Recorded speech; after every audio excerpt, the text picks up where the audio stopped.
Dan Pena is an author, speaker, and entrepreneur best known for his tough love approach to coaching. He went from growing up in a really tough neighborhood, being beaten by his father, and being thrown in jail multiple times for his alcoholic incidents, to starting his business with only $820 and now impacting entrepreneurs around the world. Need motivation? Watch the Top 10 with Believe Nation. Top 10, I got a top 10. Got my motivation high for my top 10. Gotta learn from the wise women and men. All my life, like 9 and 9. For my top 10, top 10, 9 and 9. This one's for my top 10. Hey, it's Carmichael, and I make these videos because you are probably the most ambitious person in your circle, but you know you're capable of more, and you get that push by surrounding yourself with the best. So today, let's learn from one of the best, Dan Pena, and my take on his top 10 rules of success. Enjoy. Okay, let's kick it off with rule number 1, learn to fail. The fact that you're not going to succeed the first time. Rarely do you succeed the first time. I'm a big believer in that. Okay, Right. it could be the 5th time, the 25th time. It's called failing elegantly. You got to learn to fail in business as much as succeed, right? Yeah.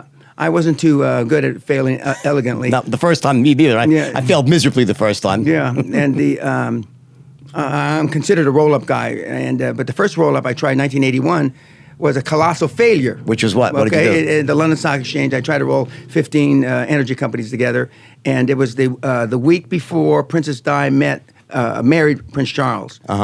And it just collapsed. All the support. It's foreboding for their marriage. Yeah, and the aftermarket didn't exist. So then I came back 3.5 years later with a big success, and more or less that's what I'm remembered for. But I remember paying the bills, the professional fees that I had that I couldn't afford to pay for the next 2.5 years.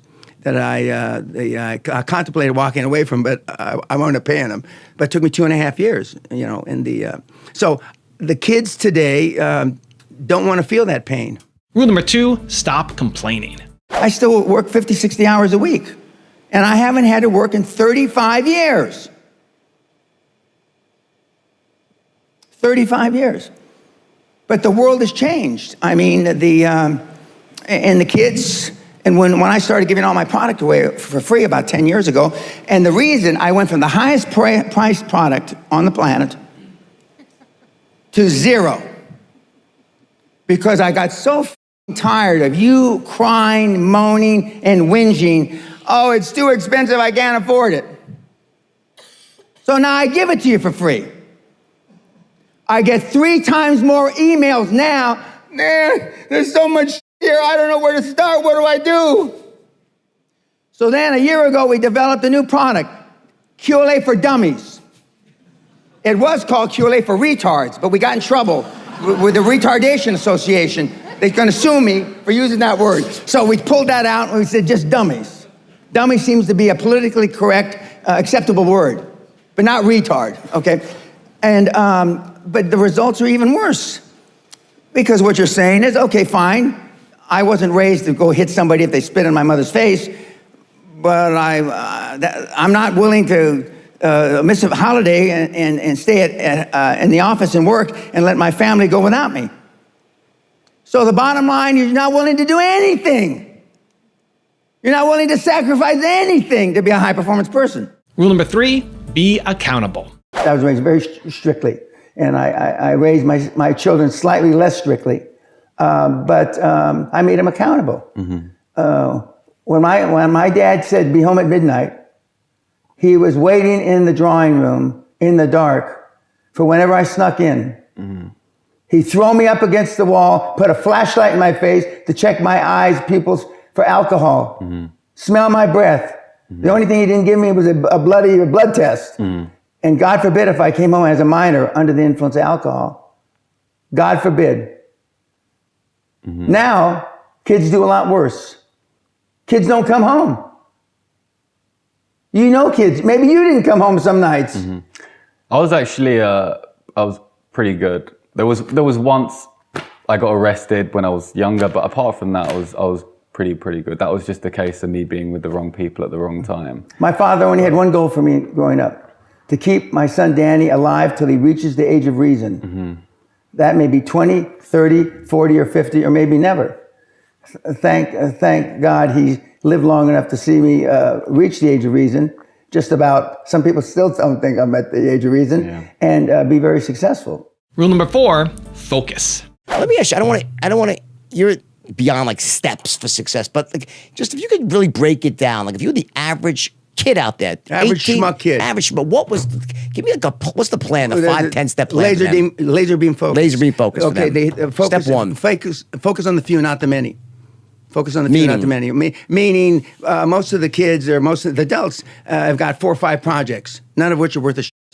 Okay, and so they're trying to make them all work because they're afraid to walk away because they spent too much time developing it. The great thing about the internet is the results are instantaneous. Yet the kids work on apps and programs and write code, not for an hour, a week, a month, but years. And they get no results. Your results are instantaneous. Most of the programs don't work. So focus on the few, not the many. Laser beam focus and absolute 1,000% total commitment and willing to make personal sacrifices. Also, if you want to have more confidence and self-love, check out my 254 series where every day for the next 254 days, I'll send you an amazing unlisted video for free to boost your confidence. The links to join are in the description below.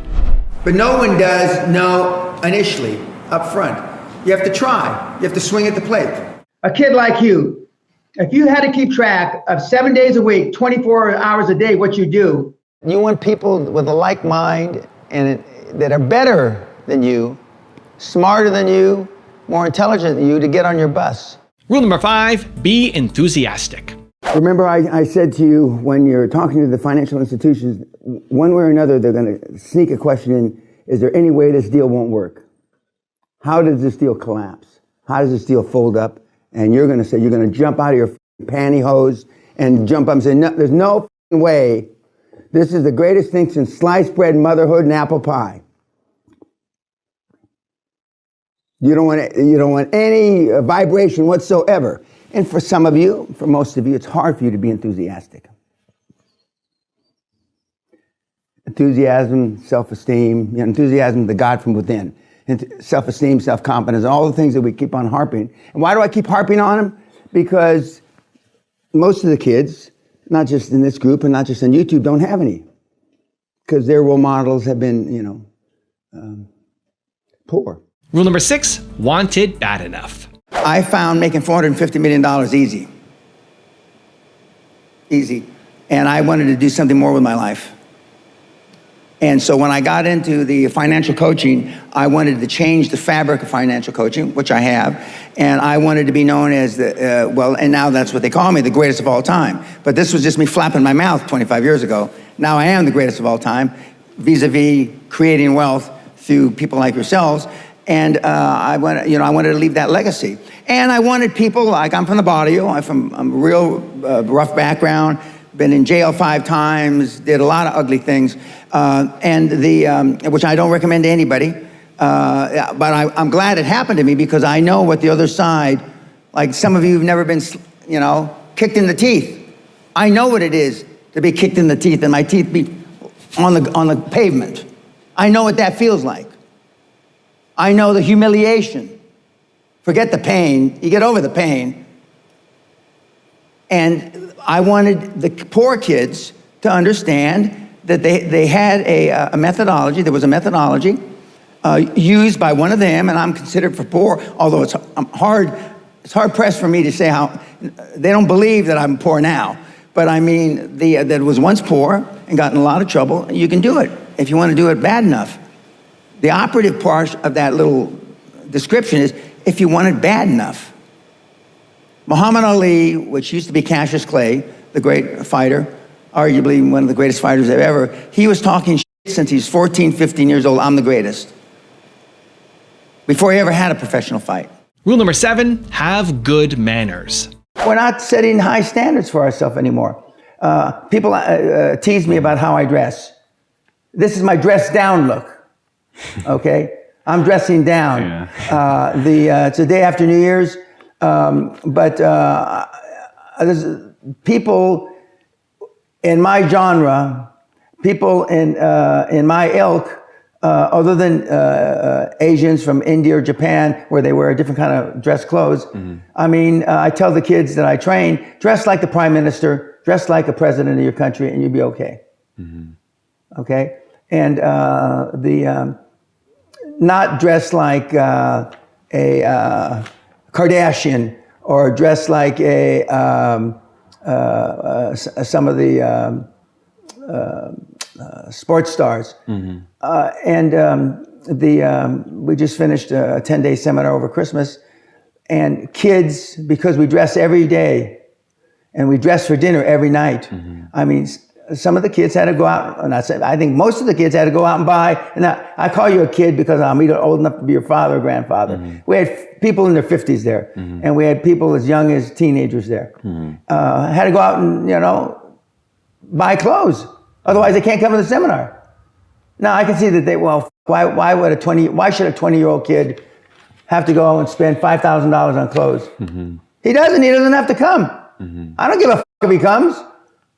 But if you want to come and we dress with and we sit for dinner and we dress for dinner and butlers wait on you and I even sent him a link how to use forks.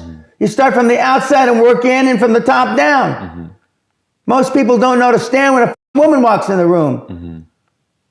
Most people sit at the table before my wife sits at the table. These are all plain bog manners that you should have been taught.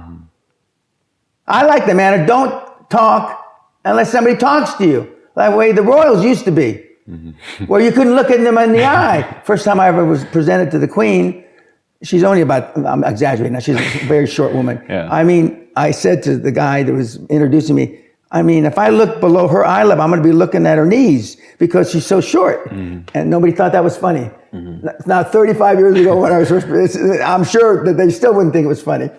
But when I bumped into her about 5 years ago in a hospital visiting somebody, she probably met, 1 million people? And but the point is that we have no manners. I mean, it's why we have TV presenters now that chew gum while presenting the news? Then why? How is that possible? Especially in Britain. How is it possible that a TV presenter would chew gum while saying the news? I don't know. It should be impossible. Rule number 8, pull the trigger. Kids like the 22-year-old aeronautical engineer from yesterday afternoon that's closing his first deal, I think it's $3.75 million, and doesn't know anything. He's a chimpanzee. No, but he's a Chinese chimpanzee, he's a Chinese kid. And we've got kids that literally don't know anything, but they pull the trigger. And what the current generation does not do, will not do, and in my judgment, cannot do, is pull the trigger. Make a decision, Rule number 9, set big goals. You've been trained, keep your head down, don't embarrass yourself, don't embarrass the family, don't say things that may not happen. And I do just the opposite. I tell you to set goals beyond your lifetime. I tell you to set goals as soon as humanly possible. When kids come to me, they want to make $1 million, 10 million, and then when they've made 100 million, they say, Mr. Pena, we would have never, ever dreamt that we could create 100 million until we met you. You will never exceed your highest expectation. You will never exceed your highest, craziest thought. Never. That's a guarantee. And so then why, other than you've been taught by your parents in conventional wisdom, to set low goals? They've told you, the theory is you set low goals so then you can stair-step achievement and you won't be as disappointed when you fail. That's the theory. But normally the person or the persons that have proposed that theory are poor. And rule number 10, the last one before a very special bonus clip, is be emotionally tough. But most people aren't willing to make the emotional sacrifice. We have two bank accounts in life. We have a financial bank account, we have an emotional bank account. Most people, you've been taught about money. Save money, a penny saved, whatever those sayings are, okay? But it's not the financial bank account that doesn't allow people to fulfill their potential, which was part of your opening commentary. It's your emotional bank account, because you're not emotionally prepared. You're not tough enough to, when the shit hits the fan, to make a decision. Most people, it's like a tortoise. The only time a tortoise can move forward is when its head's out of its shell and its legs are out, right? But that's when it's most vulnerable, right? It's safest when it pulls all the shit in, right? And that's how most people go through life, not taking the risks. Most people are living a quiet life of desperation. And that's why so many that are taking this new test of mine, when I say, would you want your kids to be like you? Even the snowflakes say, bloody hell no, please. Now I've got a really special bonus clip that I think you're gonna enjoy, but before that, if you're still here watching and you promise, you commit that you're gonna take action after watching this video, you're not just gonna watch a video, you're gonna do something afterwards, give me a hashtag believe in the comments, because I want to celebrate you. I went to Wall Street, where the action was in those days, which was the early 70s, and the rest is more or less history. I found it invigorating, challenging every day. I used to work 4 or 5 days straight without going back to my apartment in Manhattan. And I'm not too different now. You had commented at the beginning of the interview how I'm still after it at my age. And I don't know any different. I still work 50, 60 hours a week, but I don't consider it work because I love what I do. But back in those days, when I was your age, I worked 100 to 120 hours a week. I worked 12, 15, 18 hours a day. I slept on the floor of my office, or I slept on my desk.